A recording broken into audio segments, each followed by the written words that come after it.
Hello, Jacqueline. Hello, Miss New York. How are you? Fabulous. Holy. Well, my first off, my apologies for messing the time up. I'm working off a roasted here, and on it was 7. I should have checked with you the time, but my excitement that I saw you liking a retweet, I just assumed you were sitting in the corner of my head, planning with me. So next time, I promise we'll get it right. You look really lovely, by the way, Jacqueline. Thanks for coming. But, I did hear what's going on in your world, and we just have to pick up and carry on, right? So certainly behind the scenes, we probably were both panicking, but we made it happen, and it's my absolute honor and thrill to be with you yet again. Absolutely. Thank you. Now, let me do a small introduction, a real quick introduction. I was meant to play snippets of the New York Fashion Week 2022, but I don't have any of that technology right now, so it's fine. So, Jacqueline Biollo is a model and a political strategist, and she joins us to talk about accessories and the New York Fashion Week. Thank you so much again for joining us. How was New York? It was an experience of a lifetime, truly. I mean, I was there for 12 days. I had the honor of walking for 6 different designers.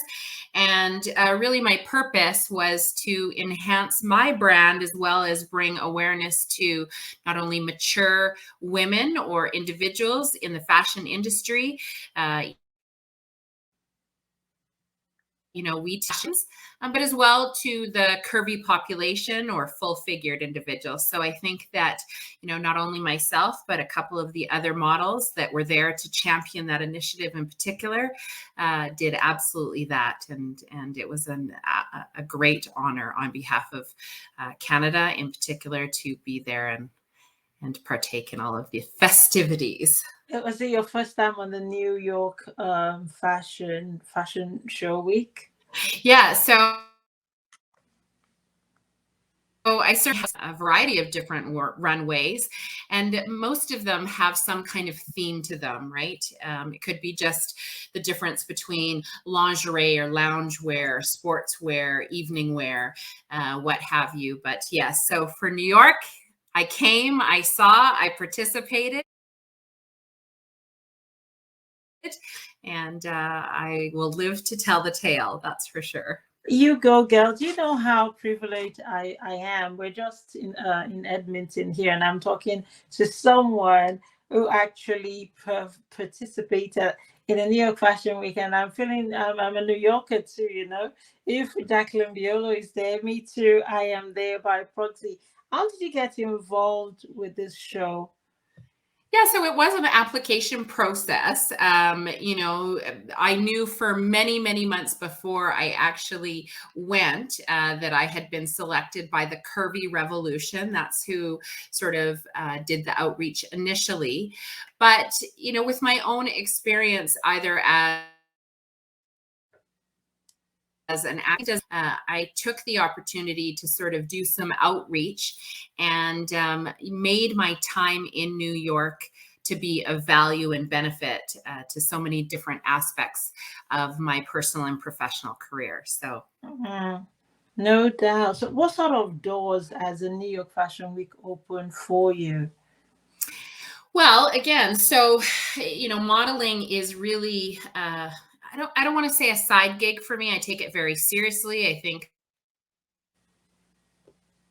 that their network, because I do have the ability to use my experiences for advocacy purposes to move a movement forward, to be influential or motivating to other women who may want to sort of either dress themselves in a different capacity with poise and confidence, but as well from a business perspective. I am an entrepreneur. I do have my own business. And that was really where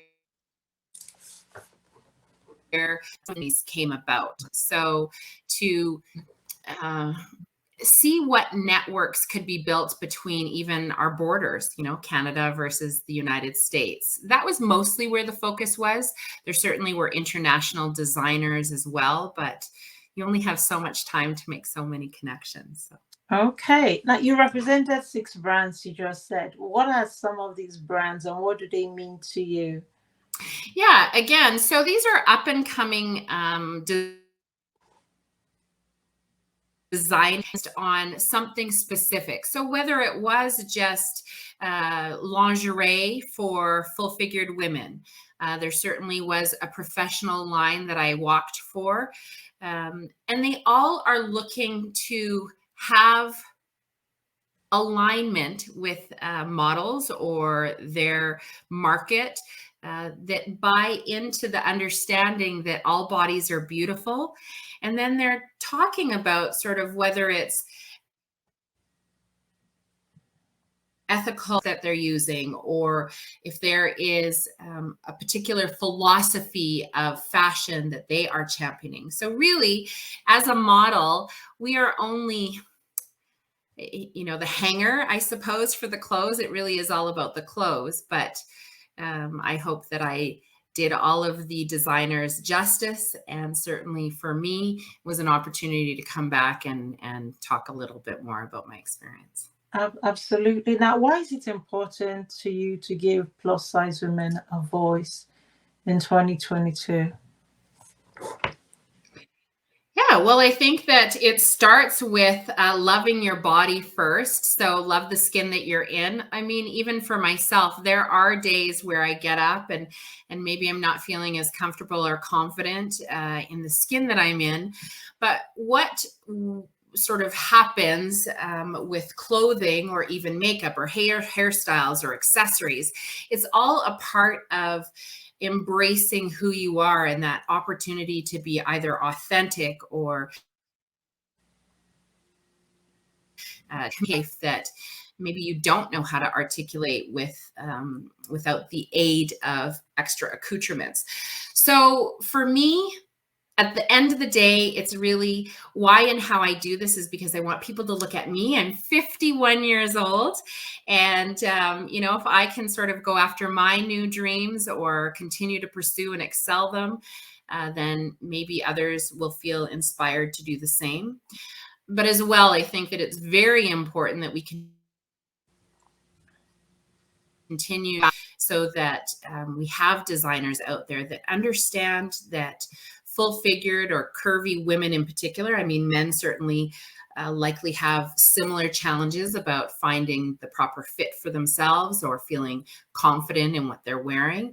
But that all of this plays an important role in assisting individuals to be the best person that they absolutely can in their personal and professional lives. And I want to say you go, girl, because I like when you're open about being 51 and you're expanding territories and you're exploring all that you have within you. And I want you to speak or reflect for us for a brief minute. Like, why should age not be a deterrent? Why should the color of your skin not be a deterrent? Why should the size of your belly not be a deterrent? Why should why should you break every barriers down? I want you to reflect on how you push yourself to go places like you've been doing. Yeah, well, thank you.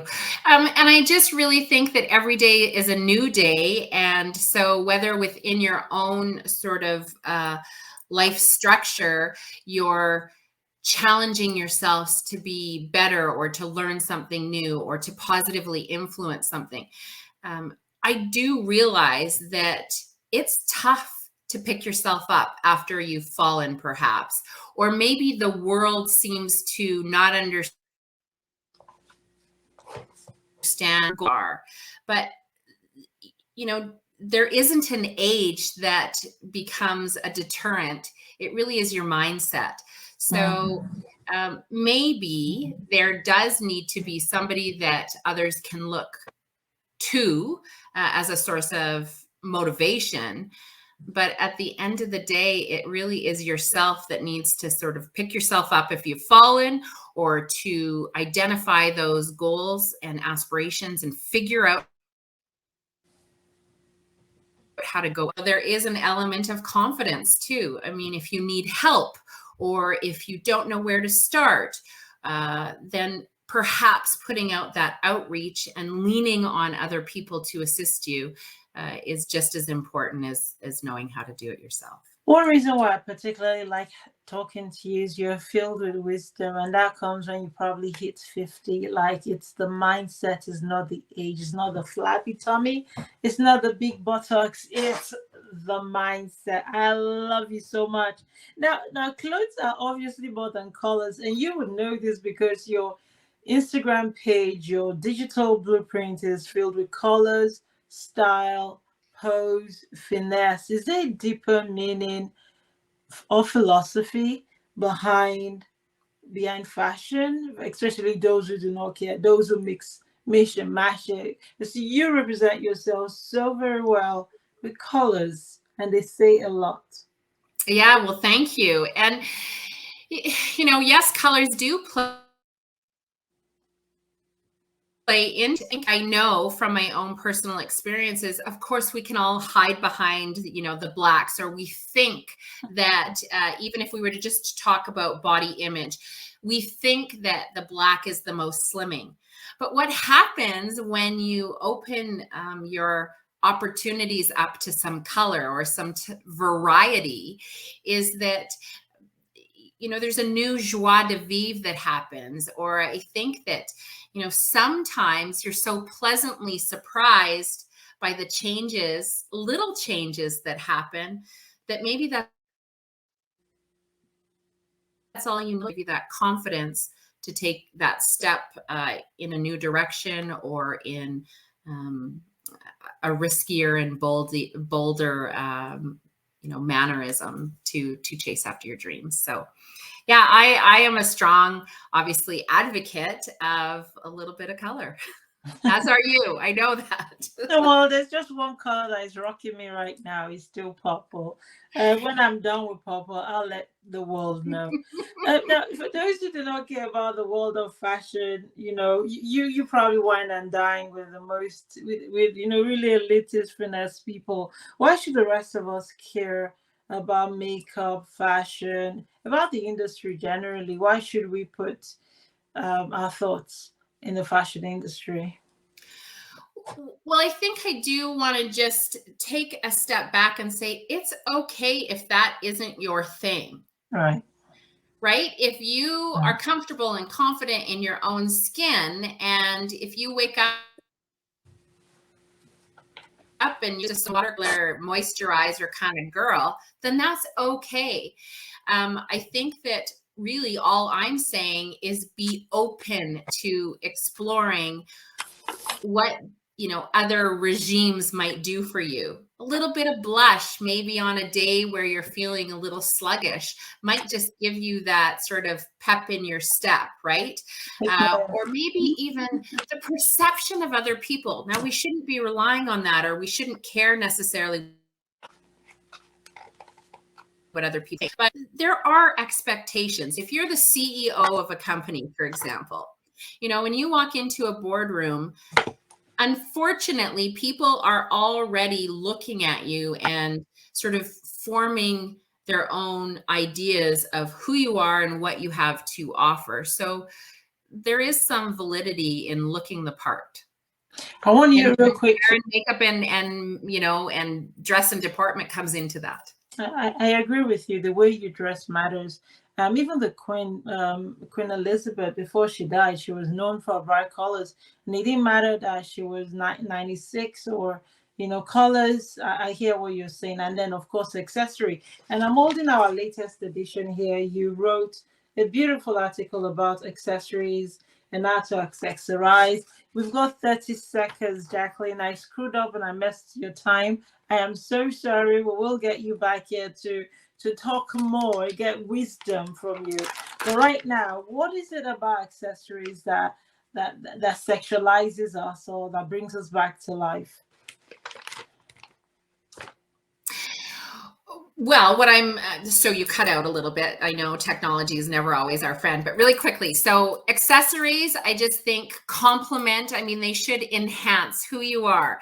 So, it's a little bit more of either that memory. Oh, I'm going to remember this, that, or the other thing. Or it's that personal confidence. Like maybe I'm wearing earrings that were gifted to be by my grandmother, for example. So, whatever you need to do, that's first and foremost. It's all about how you feel about yourself and how you're presenting yourself out to the world. Jacqueline Biollo, you are a plus size model and a political strategist, and you've just come back from the New York, almighty New York Fashion Week. I want to say thank you so much for joining us, and my apologies for messing up the time today. Please enjoy the rest of your Saturday. You know, I love you. Thanks so much. We'll be doing this again.